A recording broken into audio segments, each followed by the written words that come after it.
गोविंद मेरो है गोपाल मेरो है गोविंद। श्री बाके बिहारी नंदलाल मेरो है श्री। गोविंद मेरो है गोपाल मेरो है गोविंद। बोलो गिरधर गोपाल की। राम राम राम राम राम राम राम राम राम। सबको राम जी राम राम जी राम। भगवते नमः। सब बोलो भगवते नमः भगवते नमः। आज परम श्रद्धेय स्वामी जी महाराज से पूछा गया कि मन बहुत चंचल है, तो चंचल मन के ऊपर बुद्धि का नियंत्रण कैसे हो। ये किसी श्रोता ने परम श्रद्धेय स्वामी जी महाराज जी से पूछा, तो महाराज जी ने उत्तर में बताया कि अपना एक लक्ष्य बनाओ, एक उद्देश्य बनाओ कि हमें इस जन्म में भगवान की प्राप्ति ही करनी है। अभी हम लोगों का क्या उद्देश्य है, रुपया भी हो जाए, मान बढ़ाई भी हो जाए, वाहवा भी हो जाए और भगवान भी मिल जाए। तो महाराज जी ने कहा कि कई उद्देश्य रहेगा तो रीते रह जाएंगे, खाली के खाली रह जाएंगे। गंगा गए गंगादास और जमुना गए जमुनादास। एक लक्ष्य एक उद्देश्य मनुष्य से मिला इसलिए है कि सबकी सेवा करो, भगवान की प्राप्ति करो। आहार भय मैथुन निद्रा ये तो पशु पक्षी भी करते हैं। जैसे हम लोग बढ़िया भोजन करके राजी होते हैं, ऐसे पशु पक्षी अपना चारा खा के राजी होते हैं। दोनों में कोई अंतर नहीं है। जैसे हलवा खीर खाने में हम लोग स्वाद लेते हैं, ऐसे पशु पक्षी अपना चारा खाने में सुख लेते हैं। जैसे हम लोग मरने से डरते हैं, ऐसे पशु पक्षी भी डरते हैं। भय दोनों का बराबर है। जैसे मनुष्य बाल बच्चे पैदा करते हैं, ऐसे पशु पक्षी बाल बच्चा पैदा करते हैं। जैसे हम लोग गद्दे पर सो करके नींद में आराम का अनुभव करते हैं, ऐसे पशु पक्षी अपने बाड़े में घोंसले में नींद लेकर के सुख का अनुभव करते हैं। तो आहार भय मैथुन निद्रा ये चार चीज तो मनुष्य के भी जीवन में, पशु पक्षियों के जीवन में। परंतु पांचवा चीज जो विवेक है वो केवल मनुष्य के अंदर है। आंशिक रूप से थोड़े मात्रा में विवेक तो सभी जीव जंतु पशु पक्षियों में है। अब गाड़ी जाती है और कुत्ता कोई आना चाहता है और तुरंत पीछे चला गया, तो इतना विवेक है कि भाई आगे जाएंगे तो मर जाएंगे। भैंस के सामने घास भी रख दिया जाए और आग भी रख दिया जाए, भैंस क्या खाएगी? घास खाएगी। उसको इतना विवेक है कि आग नहीं खाने की चीज है। तो गीता क्या है, रामायण क्या है, भागवत क्या है, सत्संग क्या है, गाय भैंस बेचारी क्या समझेगी। तो इस बात को मनुष्य ही समझ सकता है। तो एक लक्ष्य एक उद्देश्य बनावे कि हमें भगवान की प्राप्ति ही करनी है, और नहीं तो रुपया चाहिए, मान बढ़ाई चाहिए, भोग चाहिए, वाह वाह चाहिए। रोते रोते आया, रोते रोते चला गया। अब प्रश्न उठता है कि सत्संग की जरूरत ही क्या है। हम तो सब जानते हैं कि राम राम करो, सत्संग की जरूरत क्या है। तो देखो एक घटना से बात समझ आती है। राजस्थान में चुरू एक जगह है, तो वहाँ गुरुकुल बना हुआ है, विद्यार्थी लोग पढ़ते हैं संस्कृत आदि। तो स्वामी जी महाराज वहाँ प्रत्येक वर्ष जाते, सत्संग कराते। तो गुरुकुल आश्रम में सत्संग चल रहा था और एक सज्जन गेट से जब बाहर निकले तो उन्होंने देखा कि हमारा पुराना मित्र है, एक साथ में पढ़ा लिखा है, क्लास फेल हो रहा है, और सड़क पर गोद में बालक को लेकर के खिला रहा था। तो सत्संगी भाई गए, राम राम किए और पूछ बैठे कि भाई आप सत्संग में क्यों नहीं बैठे? ऐसी मारिंग बातें सत्संग की चल रही है, आप सत्संग में क्यों नहीं बैठे? तो उन्होंने कहा कि देखो जी, हमारी सत्संग में रुचि नहीं है। तो आए क्यों? बोले पत्नी की रुचि है, पत्नी आके बैठ गई सत्संग में, हमारी रुचि नहीं है। अब जैसे सत्संग पूरा हो जाएगा पत्नी को लेके घर पर चला जाऊंगा। तो सत्संगी भाई ने सोचा कि इस भाई को थोड़ा ज्ञान की बातें बतानी चाहिए। दो ही तो रास्ता है, सत्संग और कुसंग। अगर सत्संग में मन लगेगा तो भगवान की तरफ जाएगा, मंदिर में जाएगा, गीता रामायण पढ़ेगा, ईमानदारी सच्चाई से अपने जीवन को बिताएगा। और कुसंग में रुचि है तो शाम होते होते ठेके पहुंच जाएगा। तो सत्संगी भाई ने, थोड़ा बोलो, बातें नहीं करें, जाके बोलो, बातें नहीं करनी है। सत्संग में बिल्कुल शांति से सुनना चाहिए। तो सत्संगी भाई ने सोचा कि इससे कुछ बात पूछूं, ज्ञान की बातें बताऊं। तो सत्संगी भाई ने कहा कि देखो, मैं आपसे 3 बातें पूछता हूं, आप नाराज तो नहीं होगे? तो सत्संग बोले, हम आप तो सत्संग, वो बोले कि हम आप तो मित्र हैं, 3 बातें पूछ लो, 6 बातें पूछ लो। तो सत्संगी भाई ने उनसे पूछा कि भगवान नहीं करे कुछ ऐसा हो जाए, परंतु पत्नी आपके आज्ञाकारी है? बोले बिल्कुल आज्ञाकारी है, सत्संग में आती है, गीता रामायण पढ़ती है, एकादशी का व्रत करती है। तो सत्संगी भाई ने कहा भगवान ने करे कुछ ऐसा हो जाए, परंतु पत्नी आपके सामने संसार से जा सकती है कि नहीं? अर्थात उसकी मृत्यु हो सकती है कि नहीं?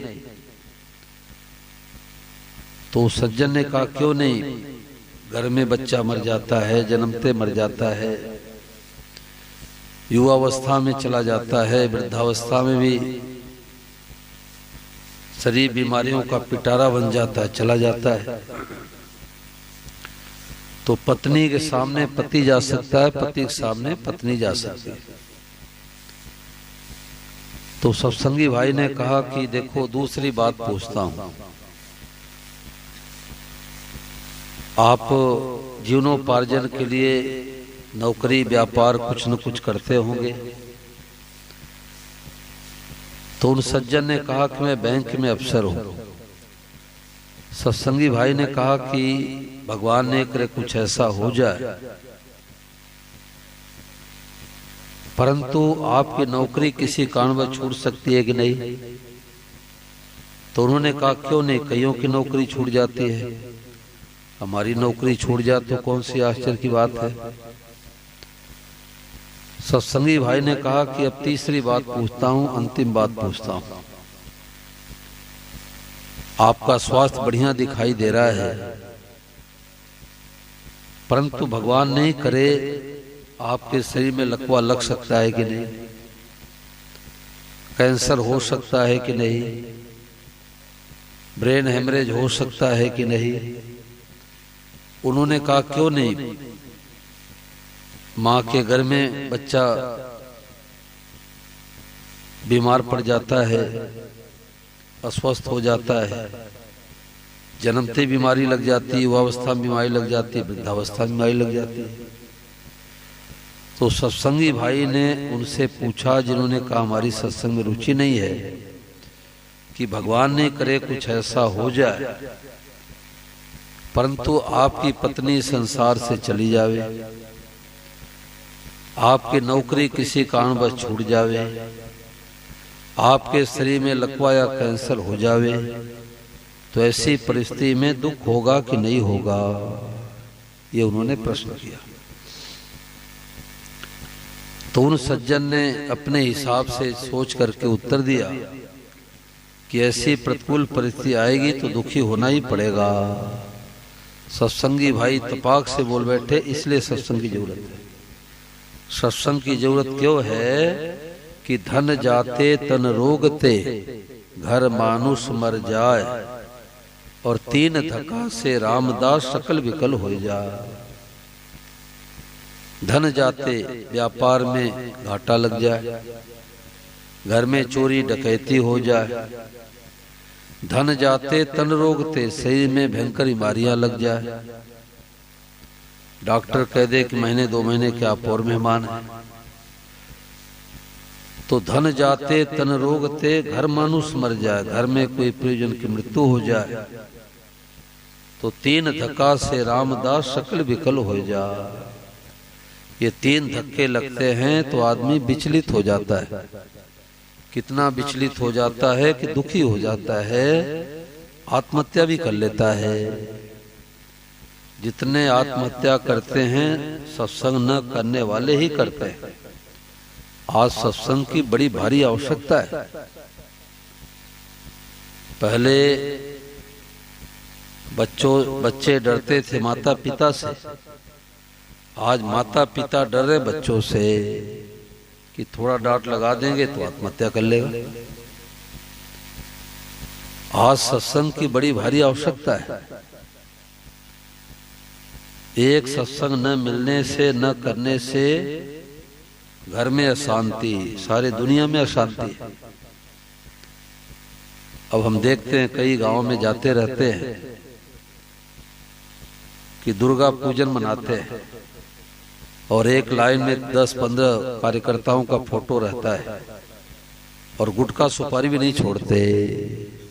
अभी सत्संग का छींटा ही नहीं लगा, अभी सत्संग का छींटा ही नहीं लगा। और सत्संग कराने वाले, कथा करने वाले खुद ही गुटखा सुरती सुपारी नहीं छोड़ते। अब वो कैसे कहेंगे आप सुरती मत खाओ, गुटखा मत खाओ? कुछ महीने पहले मैं आया था तो जखनी में सत्संग कराने गया, तो वहां कई वक्ता लोग आए, व्यास लोग। तो ऐसे में सत्संग करा रहा था तो हमारे सामने बैठ के सुरती ऐसे ठोकने लग गए। तो मैंने कहा कि 500 भले चौपाई याद कर लो पर तो किसी काम का नहीं है। 500 चौपाइयां याद कर लो, सुरती गुटखा तंबाकू नहीं छोड़ते तो 0 नंबर है। हमारा जीवन शुद्ध होना चाहिए, हमारा जीवन पवित्र होना चाहिए। 20 रुपए का गुटखा खाते हैं, अब 600 रुपए महीने का खर्चा है। एक तरफ तो गांव के लोग रोना रोते हैं कि भगवान ने हमारे को धन कम दिया। अरे जितना दिया उतने का तो दुरुपयोग कर रहे हो। ज्यादा देंगे तो अंग्रेजी शराब पीना शुरू कर दोगे। तो हमारा जीवन शुद्ध हो, पवित्र हो। अब 600 रुपए महीने का बचा करके साग सब्जी घर में लाओ, फल लाओ, तो माताएं राजी होंगी नहीं होगी? और परिणाम क्या होगा? कैंसर। देखो लोग कहते जो नहीं खाते उनको भी कैंसर हो जाता है। अरे भाई, जो नहीं खाते थे उनके भाग्य में बीमारी लिखी थी, परंतु आपके भाग्य में बीमारी नहीं लिखी थी। आपने खा खा करके बीमारी को निमंत्रण देके बुला लिया। बीमारी 2 तरह से आती है, कुपथ्य से, और दूसरी बीमारी आती है प्रारब्ध से, यानी भाग्य से। तो जो नहीं खाते उनको तो भाग्य से बीमारी आई है, और जो खाते हैं उनके जीवन में बीमारी लिखी नहीं थी, वो कुपथ्य करके बीमारी को निमंत्रण देके बुला लिए। तो हमारा जीवन शुद्ध हो, पवित्र हो, जीवन में कोई नशा नहीं हो, वो गृहस्थ में साधु है। और लाल पीले कपड़े पहन लिया, सुल्फा गाजा पीता है, वो साधु के नाम पर कलंक है। तो वास्तव में सत्संग मिलता है भगवान की कृपा से। जिन सत्संग से हमारा जीवन सुधरे, हमारे कुटुंबियों में प्रेम हो जाए, ऐसा सत्संग मिलता नहीं है। जैसे गृहस्थी रुपया रुपया करता है, ऐसे हम साधु लोग रुपया रुपया करते हैं। तो आज महाराज जी ने कहा कि एक लक्ष्य, एक उद्देश्य बनाओ कि हमें इस जन्म में भगवान की प्राप्ति ही करनी है। भगवान की प्राप्ति किसको कहते हैं? कि जिस तत्व की प्राप्ति के बाद जीवन में हमारे दुख का असर न पड़े। घाटा लग जाए तो उसका असर नहीं पड़े, कोई प्रियजन की मृत्यु हो जाए उसका असर नहीं पड़े, हमारी नौकरी छूट जाए तो असर नहीं पड़े। असर पड़ता है तो भी हमने सत्संग नहीं किया। रोते रोते आए, रोते रोते चले गए। तो सत्संग मामूली बात नहीं है। जैसे सर्प और नेवले का आपस में बैर होता है। सर्प नेवले को डसने के लिए दौड़ता है, नेवला सर्प को काटने के लिए दौड़ता है। तो जब सर्प नेवले को डस लेता है तो नेवला घायल हो जाता है, परंतु अपने जड़ी बूटी को पहचानता है। तुरंत लड़ाई छोड़ के नेवला जाता है, अपनी जड़ी बूटी सूंघ लेता है, जहर उतर जाता है, फिर जाकर के सर्प से लड़ता है। ऐसे कई बार नेवला सर्प से डसा जाता है और कई बार जड़ी बूटी सूंघ करके जहर को उतार देता है और अंत में सर्प को परास्त कर देता, मार डालता है। ऐसे संतों ने कहा कि जो संसार है सर्प के समान है। कई व्यापार में नफा होगा, कभी नुकसान होगा, कभी खेती में लाभ होगा, कभी हानि होगी, कभी घर में कोई जन्मेंगे, कोई चले जाएंगे। तो संसार रूपी सर्प डस लेता है किसको? हम जो नेवले के समान मनुष्य है। तो कितना जहर उतर जाता है कि सोचता मैं मर जाऊं तो सुखी हो जाऊं। तो जैसे नेवला अपने जड़ी बूटी को पहचानता है, ऐसे मनुष्य यदि अपने जड़ी बूटी को पहचान ले तो संसार रूपी सर्प विजय प्राप्त कर लेगा। तो नेवले की जड़ी बूटी है औषधि वनस्पति, और मनुष्यों की जड़ी बूटी क्या भाई? सत्संग। मनुष्यों की जड़ी बूटी है सत्संग। बिनु सत्संग विवेक न होई, और राम कृपा बिन सुलभ न सोई। बिना सत्संग के विवेक जागृत नहीं होता, और सत्संग मिलता है भगवान की कृपा से। बिना सत्संग के तो भूत प्रेत की दशा है। क्या खाना चाहिए, क्या नहीं खाना चाहिए, क्या पीना चाहिए, क्या नहीं पीना चाहिए, कहाँ उठना बैठना चाहिए, बड़ों को कैसे आदर करना चाहिए, इस बात का होश आता है सत्संग करने से। जहाँ सत्संग होता है वहां पर नित्य जाओ तुम, हमें फुर्सत नहीं कहकर ये मौका मत गवाओ तुम। देखो, तीन बातें कभी पूरी नहीं होती: नींद, बात और काम। चाहे जितना नींद ले लो, बिस्तर पड़ते पड़ से नींद आएगी। चाहे जितनी बातें कर लो, मित्र मिलेगा तो फिर वही बातचीत शुरू। काम चाहे जितना कर लो, कुछ न कुछ काम बाकी ही रहेगा। तो तीन काम कभी पूरे नहीं होते। संतों ने कहा कि तीन काम में से समय निकाल करके सत्संग में जरूर बैठना चाहिए। सत्संग से जीने की कला आती है। सत्संग से बड़ों का आदर सम्मान होता है। सत्संग से हमारे हृदय में शांति मिलती है। सत्संग से घर में कलह मिटता है। वाल्मीकि नारद घट जोनी, निज निज मुखन कही निज होनी। जलचर थलचर नवचर नाना, जे जड़ चेतन जीव जहाना। मत कीरति गति भूत भलाई, जब जे जतन जहां जे पाई। और सो जाने सत्संग प्रभाव, लोको वेद न आनुपाओ। सत्संग से बढ़कर के दूसरी वस्तु दूसरी चीज दुनिया में है ही नहीं। सठ सुधरे सत्संगत पाई, पारस परस कुधात सुहाई। दुष्ट से दुष्ट व्यक्तियों का स्वभाव सुधरता है सत्संग से।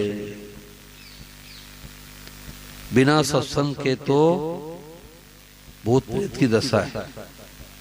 जैसे चौराहे पर खड़ा हुआ व्यक्ति पूरब पश्चिम उत्तर दक्षिण जाने के लिए स्वतंत्र होता है, ऐसे जीवन में मनुष्य शरीर मिल गया तो हम नरक में जा सकते हैं, स्वर्ग में जा सकते हैं, मुक्ति भी कर सकते हैं, ज्ञान वैराग्य भी प्राप्त कर सकते हैं और भगवान के मुकुट के मणि बन सकते हैं। चौराहे पर खड़ा हुआ व्यक्ति पूरब पश्चिम उत्तर जाने के लिए दक्षिण जाने के लिए स्वतंत्र होता है। ऐसे मनुष्य से मिल गया तो हम चाहे किधर का भी रास्ता पकड़ सकते हैं। एक उद्देश्य एक लक्ष्य बन जाए कि हमें इस जन्म में भगवान की प्राप्ति ही करनी है। एक है साधे सब सदे, सब साधे सब जाए।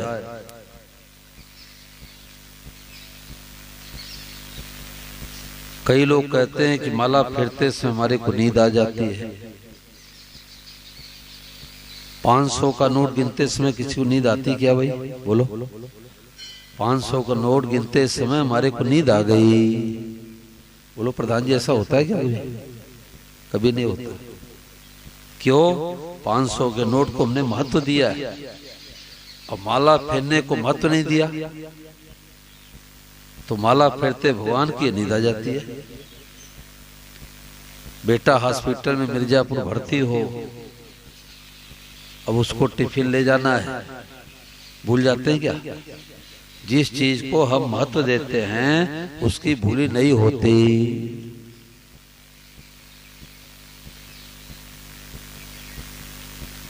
स्वामी महाराज कहते कि पहले हम लोगों के बचपन में आने दो आने अठन्नी चवन्नी चलती थी, पुराने लोग पता है, तो 1 रुपए में 16 आना हुआ करते थे।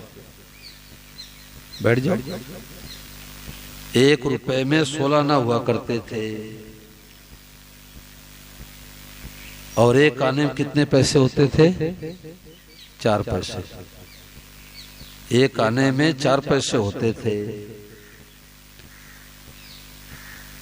तो 1 आने में 4 पैसे, तो 1 पैसे तो क्रिया का महत्व है। हम कोई काम करते उसका 1 पैसे महत्व है और 3 पैसे भाव का महत्व है। यानी 1 आने में क्रिया भाव दोनों हो गया और 15 आना उद्देश्य का महत्व है। हम कोई काम किस लिए करते हैं? छोटी से छोटी बड़ी से बड़ी कोई भी काम हो हम किस लिए करते हैं? हमें भगवान की प्राप्ति हो जाए इसलिए करते हैं कि हमें मान बड़ाई मिल जाए इसलिए करते हैं? हम किस लिए करते हैं? भगवान ये नहीं देखते कितना ये व्रत करती है, कितना पूजा पाठ करती है, कितना गंगा जी में स्नान ये करता है, कितना तीर्थों में जाता है। भगवान नहीं देखते। भगवान का थर्मामीटर क्या है? भगवान ये देखते किस लिए करता है, किस लिए करती है। बेटा हो जा, पोता हो जा, धन हो जा, मकान हो जा, इतने पूजा पाठ कर समझते हैं। अरे भाई, जीवन में निष्काम भाव आ जाए, भगवान का प्रेम मिले। गंगा पार करके भक्तराज केवट उतरी दंडवत कीन्हा और प्रभु सकुच नहीं कछु दीन्हा। राम जी संकोच पड़ गए कि अब इसने गंगा पार भी कर दिया और अब इसको उतराई तो कुछ कुछ देना चाहिए। तो पिए ही किए से जान निहारी, मन मुदरी मन मुदित उतारी। कहूं कृपाल ले उतराई, केवट चरण गए कुलाई। नाथ आज मैं काह न पावा, मिटे दोष दुखदारी दावा। बहुत काल में कीन मजूरी, आज दिन बद बनबल घोरी। अब कछु नाथ न चाहिए मोरे, दीन दयाल अनुग्रह तोरे। और फिरती बार मोह जो देवा, सो प्रसाद में सिर धरी लेवा। बहुत किन्न प्रभु लखन सी, अनेक कछु केवट ले। तो क्या दिया? विदा किन्न करुणा यतन, भगत विमल भर दे। राम जी ने जोर लगा दिया, अंगूठी देने लग गए। जानकी मैया ने जोर लगा दिया, लखन भैया ने जोर लगा दिया, परंतु भक्तराज केवट कुछ नहीं लिया। और कुछ नहीं लिया तो राम जी ने सब कुछ दिया, अपना प्रेम दिया। तो यदि भगवान का प्रेम चाहते हैं तो भगवान से यही कहो कि मेरी चाही मत करो मैं मूर्ख अज्ञान, और तेरी चाही मैं प्रभु है मेरा कल्याण। भगवान से कुछ चाहते हैं तो कुछ ही मिलता है। ये गंगा मैया साक्षात भगवान के रूप हैं। ये गंगा मैया का दर्शन करने से कल्याण हो जाए। आप लोग बहुत भाग्यशाली। मैंने कल कहा भी था कि 3 रात्रि कोई गंगा जी के किनारे ठहर जाए, 3 दिन, तो बहुत भाग्यशाली माना जाता है। और आपका जन्म भी गंगा जी किनारे हुआ है, तो ये मामूली बात नहीं है। कई जन्मों का पुण्य उदय होता है तो ऐसा मौका मिलता है, परंतु उसका सदुपयोग करे दुरुपयोग करे अपने हाथ की बात है। सदुपयोग करे चाहे दुरुपयोग करे उसके हाथ की बात है। तो सत्संग से बहुत लाभ होता है, तो सत्संग को महत्व देना चाहिए। सब काम आगे पीछे कर लो। माताएं बहनें ये न सोचे कि हम सत्संग में कैसे जावे, पुरुष बैठे रहेंगे। अरे जहाँ नाटक सिनेमा हो वहाँ बिल्कुल मत जाओ, परंतु जहाँ भगवान की कथा हुए, हम तो और जगह देखते हैं माताएं आगे रहती हैं, भाइयों से ज्यादा माताओं की संख्या रहती है, माताओं बहनों। तो कथा सत्संग में कभी संकोच नहीं करना चाहिए। संकोच कहाँ करो? जहाँ टीवी सिनेमा चल रहा वहां संकोच करो जाने में। करोड़ों जन्मों का पुण्य उदय होता है तो भागवत कथा मिलती है। कोटि जन्म समुत्थे न पुण्य नैव तो लभ्यते। जिस समय राजा परीक्षित को श्राप लगा, उनसे क्या अपराध हुआ कि भूख प्यास सताई, तो उन्होंने सोचा कोई साधु ब्राह्मण के यहाँ चलता हूं। तो समीक ऋषि के आश्रम में गए तो परमात्मा के ध्यान में लीन थे। तो राजा परीक्षित के अंदर हिमान आया कि मैं देश का राजा हूं, सोने का मुकुट हमारे सिर पर है, ये साधु ब्राह्मण तो हमारे अन्न के टुकड़े पर पलने वाले हैं, हमारा अवभगत करना चाहिए, आदर सत्कार करना चाहिए। ये तो आंख मूंद करके बैठे हैं। तो राजा परीक्षित ने जैसे अभिमान किया कि हमारे सिर पर सोने का मुकुट है, तुरंत कलयुग आकर के प्रवेश कर गया। और कलयुग प्रवेश करते उनकी बुद्धि बिगड़ गई। मरा हुआ सर्प लिए धनुष के नोक से सर्प उठाया और राजा परीक्षित ने समीक ऋषि के गले में डाल दिया। कुछ बच्चे खेल रहे थे, खेलते बच्चों ने आकर के कहा, उनके बेटे सिंह ऋषि से कहा कि देखो राजाओं कैसी उल्टी बुद्धि है, तुम्हारे पिताजी तो भगवान के ध्यान में लीन थे और राजा परीक्षित ने अभिमाने आकर के मरा हुआ सर्प गले में डाल दिए।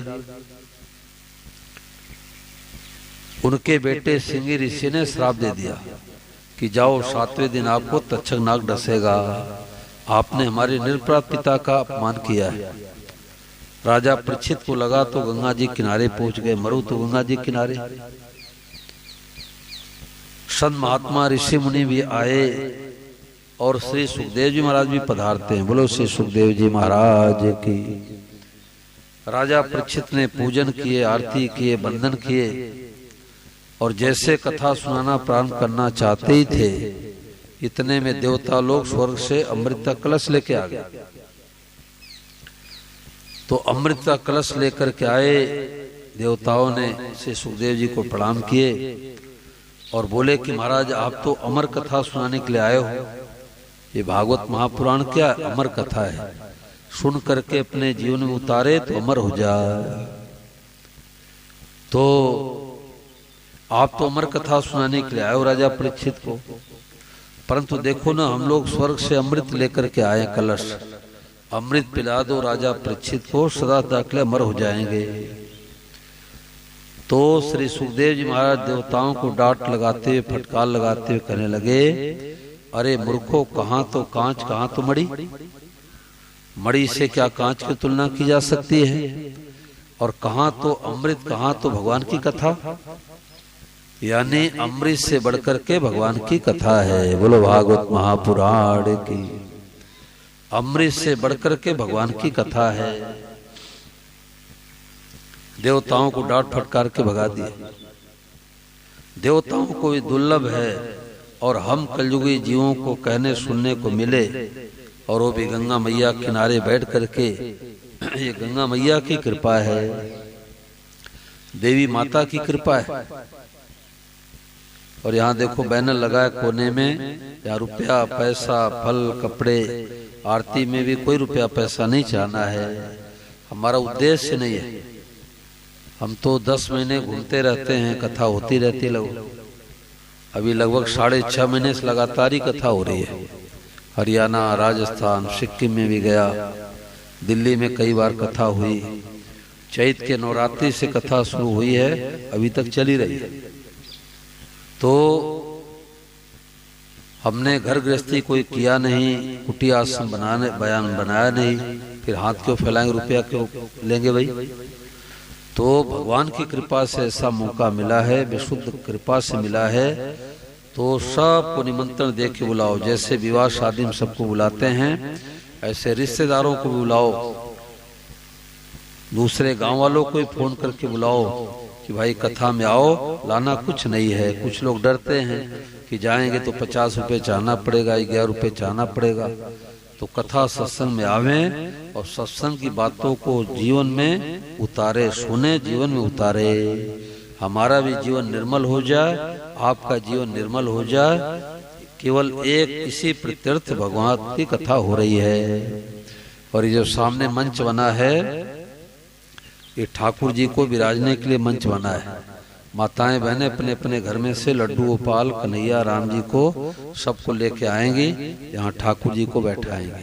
ये मंच ठाकुर जी के लिए बना है, राम जी के लिए बना है, लड्डू गोपाल के लिए बना है। तो हम कथा करते हैं तो 400-400 कन्हैया आते हैं कथा में। हमारे यहाँ व्यक्ति को महत्व नहीं दिया जाता, हमारे यहाँ भगवान को महत्व दिया जाता है कि हमारा संबंध भगवान से जुड़ जाए। तो सब माताएं बहनें लड्डू गोपाल को, राम जी को खूब सुंदर सजा बजा करके यहाँ पर बैठाएंगे और ठाकुर जी की आरती होगी, ठाकुर जी को भोग भी लगाया जाएगा। और 3 बजे से 3:30 बजे तक भजन कीर्तन हमारे साथी लोग करेंगे, और 3:30 बजे से लेकर लगभग 6 बजे तक भागवत कथा का लाभ जरूर लेंगे। बोलो गिरधर गोपाल की। चलो थोड़ी प्रभात फेरी में, ये प्रभात फेरी जन जागरण के लिए है, तो 2-3 दिन अपने प्रभात फेरी निकाल लेते हैं, फिर उसके बाद यही अपने परिक्रमा लगा लिया करें। ठीक है, चलो।